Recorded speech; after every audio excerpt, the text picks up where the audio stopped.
Hello dear students, हमारा आज का टॉपिक है integrated rate equation of different order reaction. जैसा कि हम जानते हैं कि on the basis of various order of reaction हम रिएक्शंस को zero order, first order, second order call कर सकते हैं। तो हम उन्हीं सारी रिएक्शंस के लिए हम लोग यहाँ पर इंटीग्रेटेड रेट इक्वेशन डिराइव करेंगे। सबसे पहले हम लोग ले रहे हैं zero order reaction.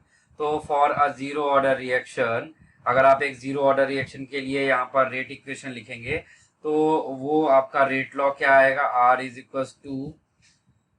Equal to के times active mass of A to the power zero.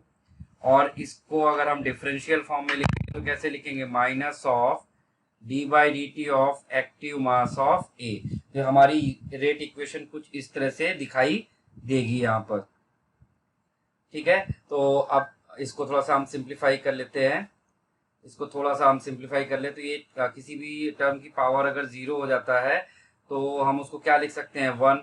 ठीक है, तो यहाँ से आपको क्या दिख जाएगा, यहाँ से आपको दिखेगा कि minus of D by D T of minus d by D T of active mass of A जो है वो रेट कांस्टेंट के इक्विवेलेंट होगा। हमने यहाँ से टी को उधर ट्रांसफर किया तो ये क्या बन जाएगा, minus of active mass of this is equal to के times d t. This is equal to के टाइम्स डी टी। ठीक है, now taking integration of both side, हमने दोनों साइड का इंटीग्रेशन यहाँ पर ऑब्जर्व किया। तो इंटीग्रेशन हमने यहाँ पर इसको किया, इंटीग्रेट करने के लिए इंटीग्रेटेड इक्वेशन बनाई।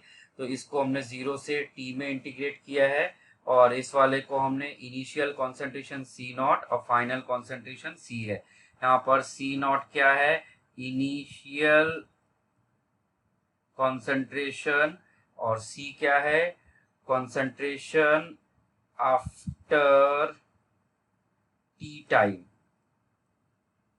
ठीक है, चलिए तो अब इसको जरा इंटीग्रेट करते हैं और इंटीग्रेट करके हम फाइनल इक्वेशन फिर से लिखते हैं।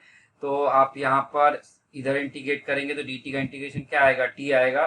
तो इधर से आपको इक्वेशन क्या मिलेगी, के टी। और इधर से आप इसको इंटीग्रेट करेंगे तो ये क्या आ जाएगा, ये आ जाएगा एक्टिव मास या कॉन्सेंट्रेशन आ जाएगा, और कॉन्सेंट्रेशन पे लिमिट लगी हुई है तो हम सी से सी नॉट लगाएंगे, लेकिन बाहर माइनस का साइन है तो ये सी नॉट माइनस सी आ जाएगा। तो आफ्टर इंटीग्रेशन आपको रिलेशन कुछ इस तरह से दिखेगा।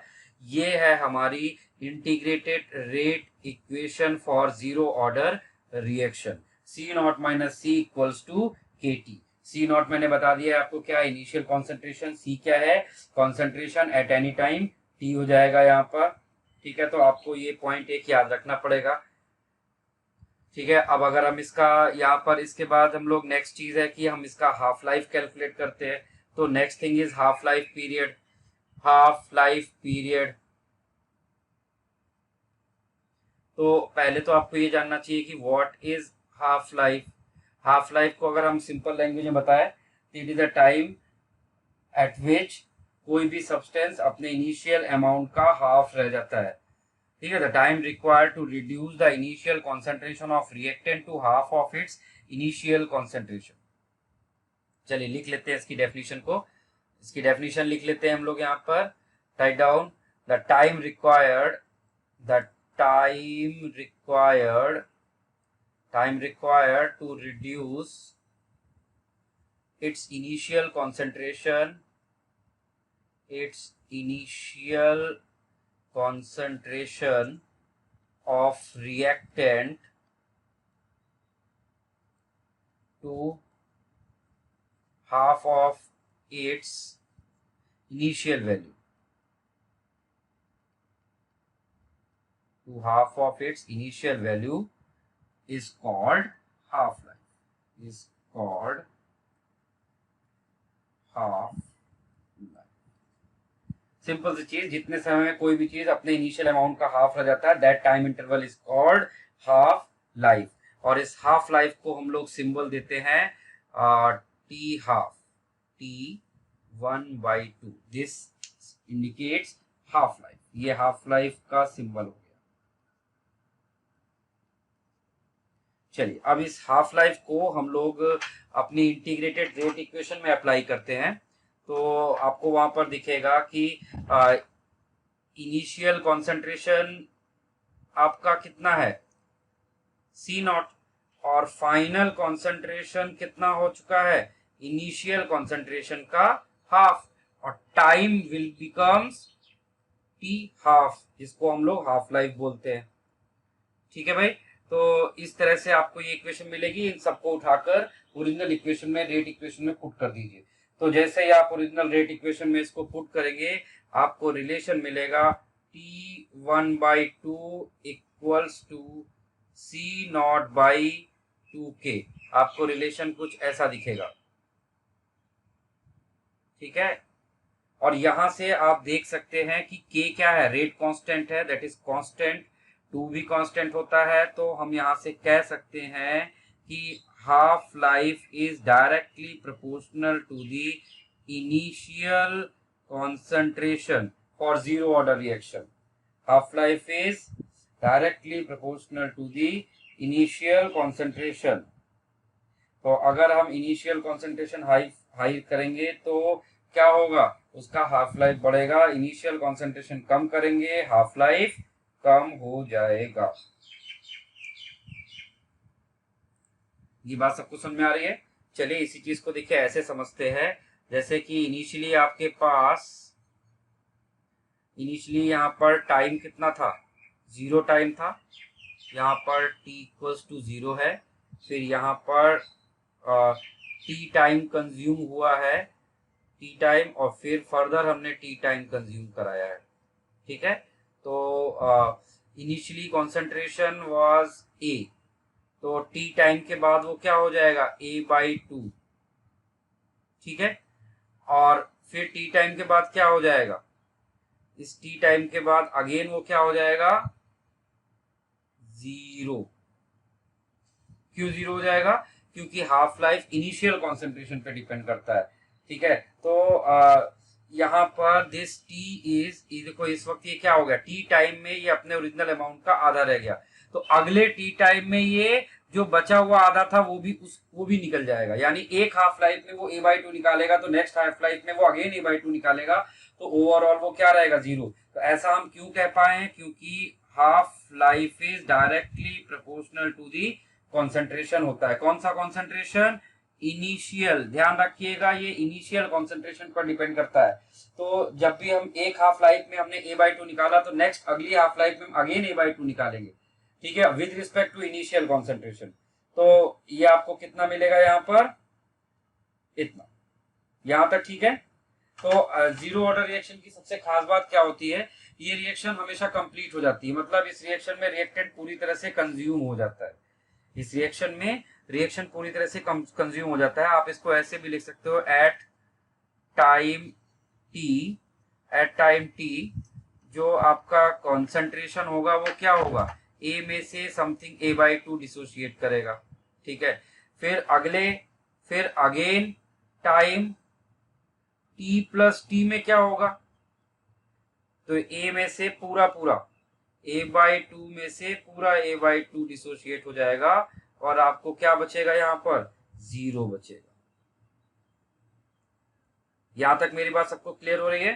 तो आप इसको ऐसे भी समझ सकते हो कि जैसे आपको मैंने एक इनिशियली टाइम यहाँ पर 0 है और कॉन्सेंट्रेशन A था।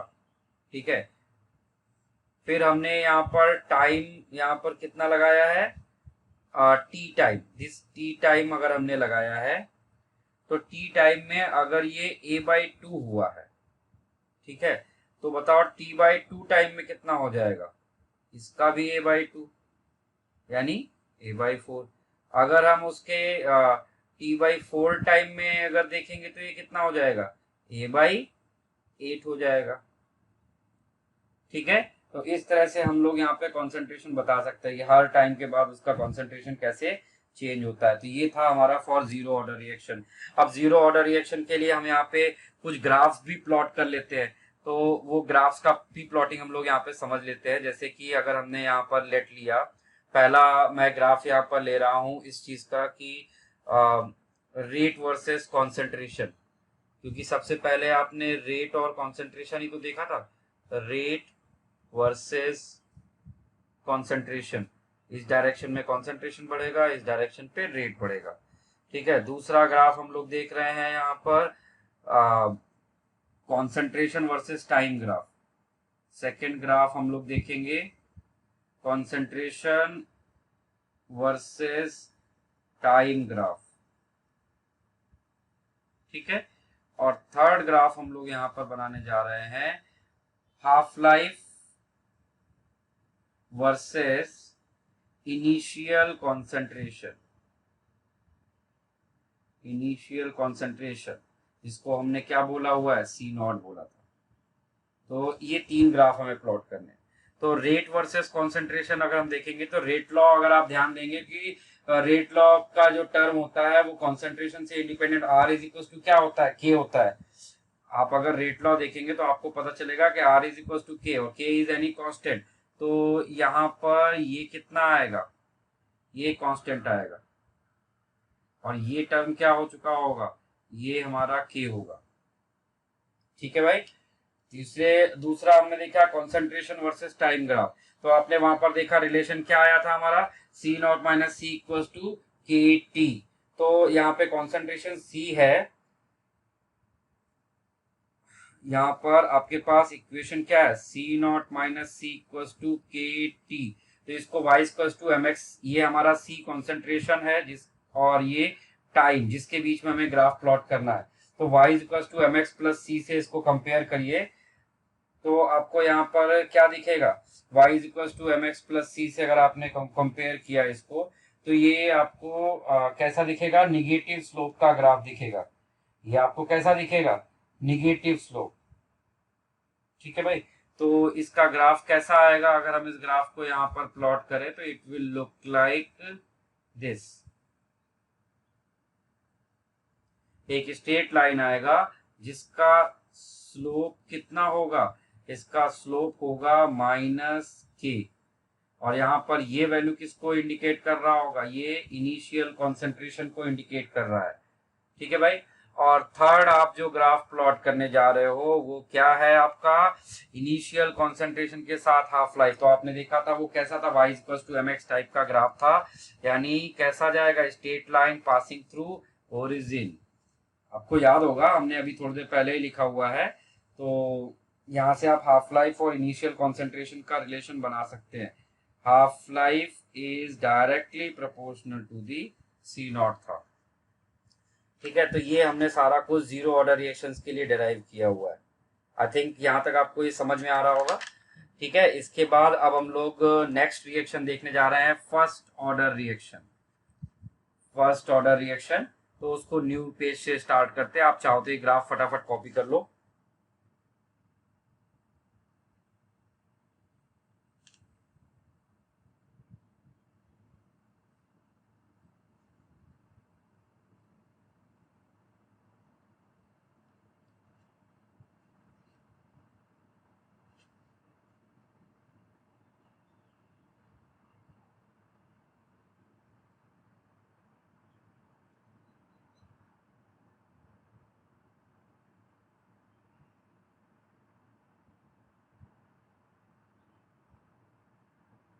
चलिए आगे बढ़ते हैं। तो हमने नेक्स्ट यहाँ पर देखा फर्स्ट ऑर्डर रिएक्शन, तो नेक्स्ट हमारी हेडिंग हो जाएगी first order reaction. First order reactions. First order reactions. तो फर्स्ट ऑर्डर रिएक्शन में आपको क्या देखने को मिलेगा यहाँ पर, कि जो भी आपका रिएक्टेंट था ए, वो चेंज हो रहा है किसमें, प्रोडक्ट पी में चेंज हो रहा है। तो इसका हम रेट लॉ लिखेंगे यहाँ पर, रेट लॉ।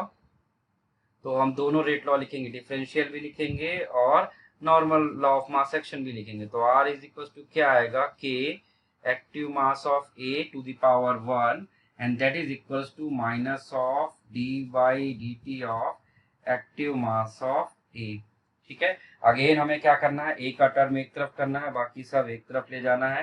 तो आपको यहाँ पर दिखेगा कि k d t equals to आ जाएगा minus d active mass of A divide by active mass of A. अब हमें क्या करना है, दोनों साइड पर इंटीग्रेशन अप्लाई करना है, ठीक है। 0 से t में इसको इंटीग्रेट करना है और इसको C0 से C में इंटीग्रेट करना होगा। इनिशियल कॉन्सेंट्रेशन C है और फाइनल कॉन्सेंट्रेशन आपका क्या आ रहा है यहाँ पर, C। तो अब इसको हमने इंटीग्रेट किया, इंटीग्रेट करने के बाद आपको नेट इक्वेशन फिर से क्या दिखेगी, इधर से तो KT दिखेगा, KT, ठीक है। और इधर से क्या आ जाएगा आपका ln, और ln C0 by C। After integration ये ऐसा दिखेगा, ln C0 बाई C। तो यहाँ से हम लोग इसी इक्वेशन को ऐसे भी लिख सकते थे। ये ln आपको पता है, log बेस e को हम लोग ln बोलते हैं। It is what, log base e, इसी को ही तो हम लोग ln बोलते हैं। तो यहाँ से आपको क्या मिल जाएगा, यहाँ से आपको मिलेगा, और ये बाहर माइनस का साइन, अच्छा माइनस का साइन हमने पहले ही कर लिया था वहां पर, तो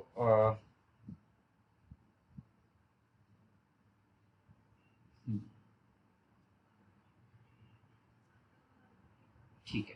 तो यहाँ से हम इसको क्या लिख सकते हैं, इसको हम लिख सकते हैं यहाँ पर C is equal to C0 e to the power minus KT। हम यहाँ से इस इक्वेशन को ऐसा लिख सकते हैं, C is equal to C0 e to the power minus KT, clear.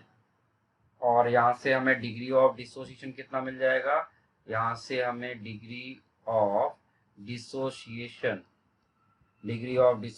Alpha हमें कितना मिलेगा, 1 minus E to the power minus KT हो जाएगा हमारा डिग्री ऑफ डिसोसिएशन, ठीक है भाई। तो ये ग्राफ आपको समझा अभी, सॉरी ये रिलेशन आपको समझ में आया कि हमने क्या किया। ये तो हमने एक इक्वेशन बनाई है, C is equal to C0 e to the power minus KT। अब हम वापस अपनी ओरिजिनल इक्वेशन के पास जाते हैं। KT इज इक्वल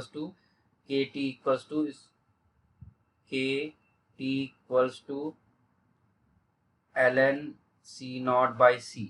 आपको याद होगा कि अगर हम log बेस E को log बेस 10 में कन्वर्ट करते हैं तो वो क्या होता है, log बेस E जो होता है that is equals to 2.303 log of base 10 के इक्विवेलेंट होता है। ये आपको याद रखना होगा। तो हम यहाँ पर क्या लिख सकते हैं, 2.303 log of base 10 C0 by C, और यहाँ से K इज इक्वल टू, हम यहाँ पे T हमने इधर डिवाइड कर दिया, तो हमें यहाँ पर फाइनल इक्वेशन क्या मिल रही है, this is our integrated rate equation, जिसको आप क्वेश्चन सॉल्व करने के लिए यूज करोगे। K is equal to 2.303 upon T log of C0 by C। Clear भाई, यहां तक समझ लीजिए अच्छे से।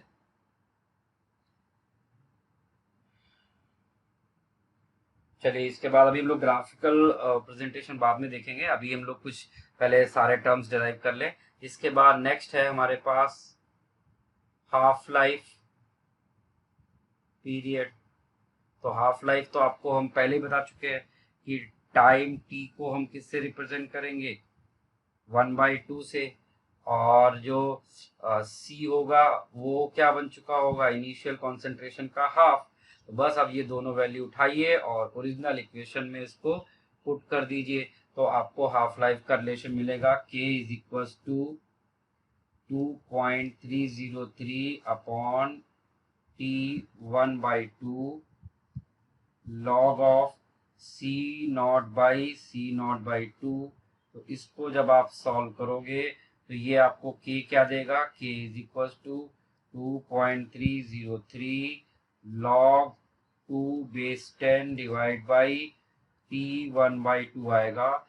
तो हम इसको जब फाइनली पूरी तरह से सॉल्व करेंगे तो ये हमें रिलेशन क्या देगा, K is equal to 0.693 divide by T1/2। This is our half life relation. और इस हाफ लाइफ रिलेशन को देख के आप समझ सकते हो कि for first order reaction half life is independent of initial concentration. Half life is independent of initial concentration, यानी क्योंकि उसके रिलेशन में कहीं पर भी इनिशियल कॉन्सेंट्रेशन का टर्म नहीं आ रहा है। आपको ये दोनों पॉइंट ध्यान रखना होगा। अगर हाफ लाइफ इनिशियल कॉन्सेंट्रेशन के डायरेक्टली प्रोपोर्शनल थी तो वो जीरो ऑर्डर था, और अगर वो उससे इंडिपेंडेंट हो गया तो क्या हो गया, फर्स्ट ऑर्डर रिएक्शन हो गई। तो आपको ये पूरा ऐसे ही मेमोराइज करना पड़ेगा और इनको याद भी करना पड़ेगा और यूज करने को आएगा। ठीक है, मेरी बात क्लियर हो रही है सभी को ये? तो इस तरह से आप यहाँ पर हाफ लाइफ वगैरह आप डिराइव कर सकते हैं। ठीक है, उसके अलावा हमारे पास फर्स्ट ऑर्डर रिएक्शन में एक और रिलेशन होता है, वो भी आप नोट कर लीजिए, क्वेश्चन करते समय आपको उसका भी काम आएगा। ये जो C अपॉन C नॉट होता है, this is equal to half to the power n, और उसके यहाँ पर n क्या है, नंबर ऑफ हाफ लाइफ होता है, here n is number of half life, और capital T is equal to होता है n टाइम्स T1/2। यहाँ पर T क्या है, टोटल टाइम, टोटल टाइम। ठीक है, और T हाफ तो आप जानते हैं कि हाफ लाइफ है। तो आप रेडियो एक्टिविटी में इन दो रिलेशंस का बहुत ज्यादा यूज करने वाले हो।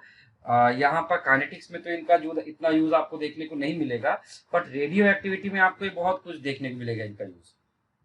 ठीक है, अब इस हाफ लाइफ को देखिए जरा, इसके वेरिएशन को समझते हैं। जैसे कि आपके पास एक इक्वेशन हमने ऐसे रैंडमली यहाँ पर ले ली, इनिशियली टाइम यहाँ पर 0 था और कॉन्सेंट्रेशन A था। T टाइम के बाद ये अपने अमाउंट का अगर हाफ हो जाता है, इसका मतलब ये इसकी हाफ लाइफ है। तो नेक्स्ट हाफ लाइफ पे क्या होगा, वो अब वो इनिशियल अमाउंट से इंडिपेंडेंट है, तो अब उसके लिए ये इनिशियल हो जाएगा, तो इसका हाफ हो जाएगा। ठीक है, ऐसे ही हम नेक्स्ट के लिए देखेंगे तो वो इसका हाफ हो जाएगा। इससे आपको क्या पता चला कि फर्स्ट ऑर्डर रिएक्शन कभी भी कंप्लीट नहीं होती है। Reaction will never finished, reaction will not finished, reaction will not finished. और जीरो ऑर्डर रिएक्शन के बारे में क्या था, वहां पर रिएक्शन हमेशा फिनिश हो जाएगी, बट यहाँ पर रिएक्शन कभी भी फिनिश नहीं होगी, क्योंकि वो इनिशियल अमाउंट पर डिपेंड करता है और ये इनिशियल अमाउंट पर डिपेंड नहीं करता। ये किस पे डिपेंड करता है, ये सिंपली उस पूरी तरह से इनिशियल अमाउंट से इंडिपेंडेंट है। ठीक है, यहां तक की बात एकदम क्लियर है आपको? कोई कंफ्यूजन, कोई डाउट हो तो आप पूछ सकते हो। चलिए, इसके बाद हम लोग यहाँ पर कुछ भी ग्राफ प्लॉट कर लेते हैं। तो आपको यहाँ पे बहुत तरह के ग्राफ देखने को मिलेंगे,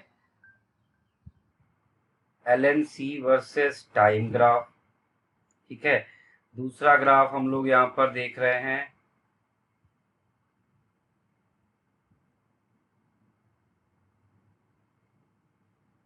concentration versus time graph.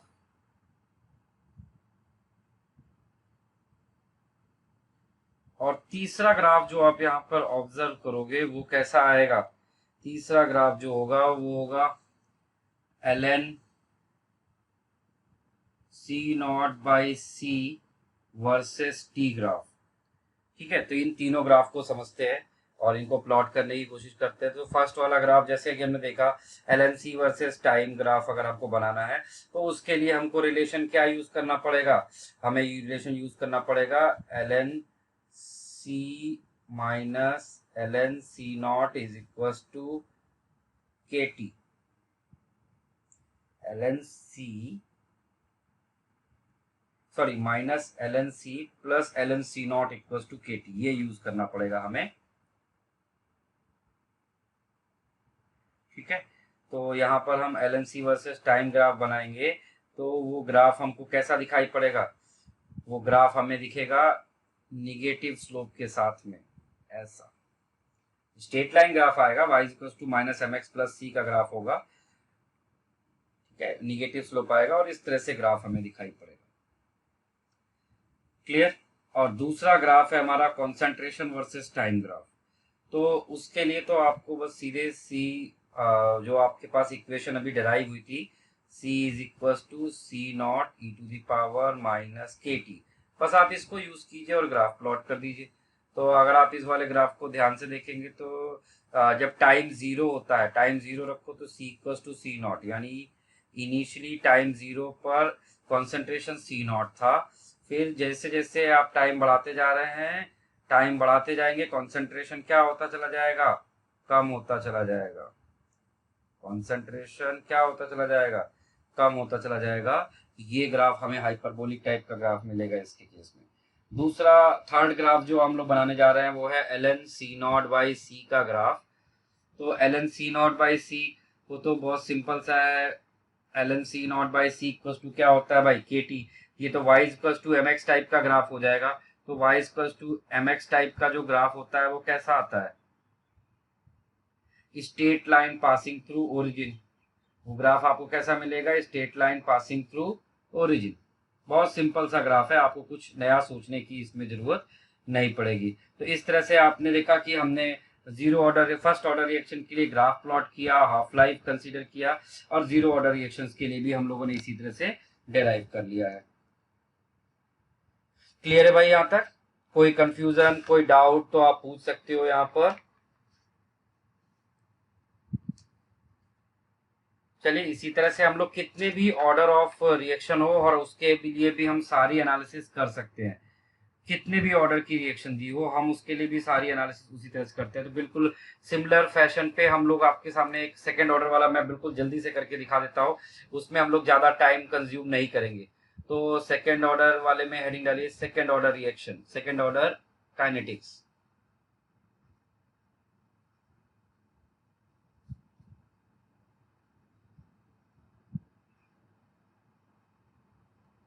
Second order की काइनेटिक्स देखते हैं। इसमें मैं ज्यादा टाइम नहीं दूंगा, सीधे ए guess product P.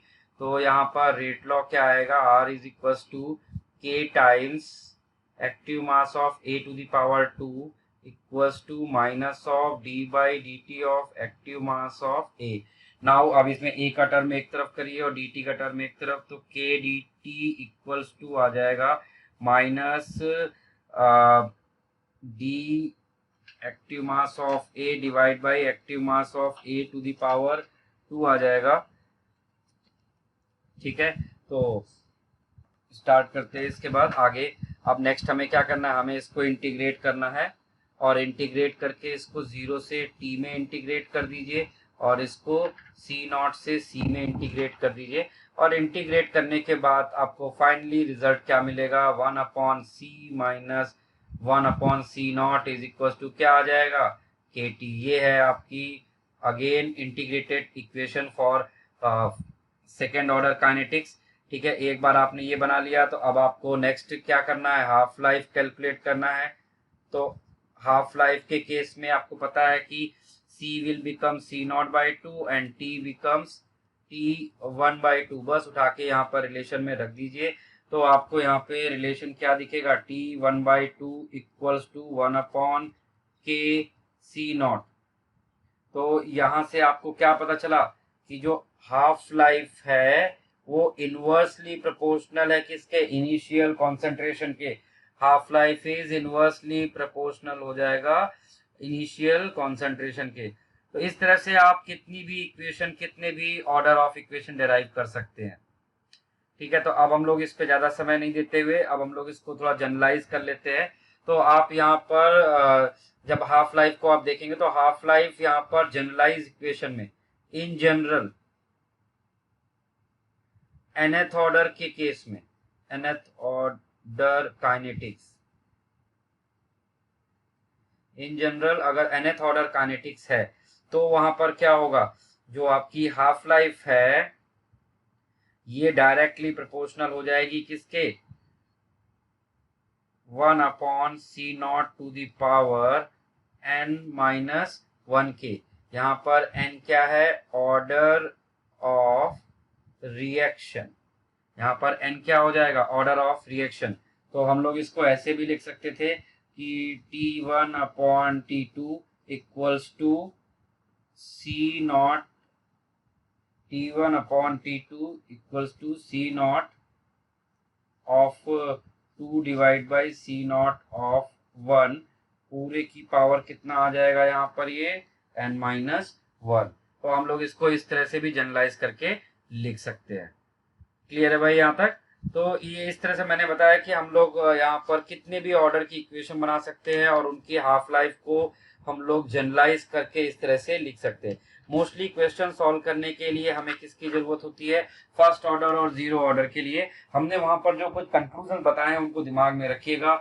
Zero order के केस में हाफ लाइफ इंडिपेंडेंट होता है किससे, इनिशियल सॉरी डायरेक्टली प्रोपोर्शनल होता है इनिशियल कॉन्सेंट्रेशन के। फर्स्ट ऑर्डर के केस में इंडिपेंडेंट होता है, और सेकेंड ऑर्डर के केस में क्या होता है, इनवर्सली प्रोपोर्शनल होता है। ठीक है, ये सारे पॉइंट्स आप याद रखिए। उसके अलावा आपको यहाँ पर कुछ भी खास करने को नहीं आएगा। तो जीरो ऑर्डर और फर्स्ट ऑर्डर आप समझते रहिए, बाकी आप कितने भी ऑर्डर का इक्वेशन चाहो तो आप डिराइव कर सकते हो, जैसा मैंने आपको अभी करके दिखाया है। ठीक है, तो अभी हम लोग आगे जाके फर्स्ट ऑर्डर के क्वेश्चंस करेंगे, और फर्स्ट ऑर्डर के बहुत सारे वेरिएशंस हैं, हम लोग वो भी देखेंगे।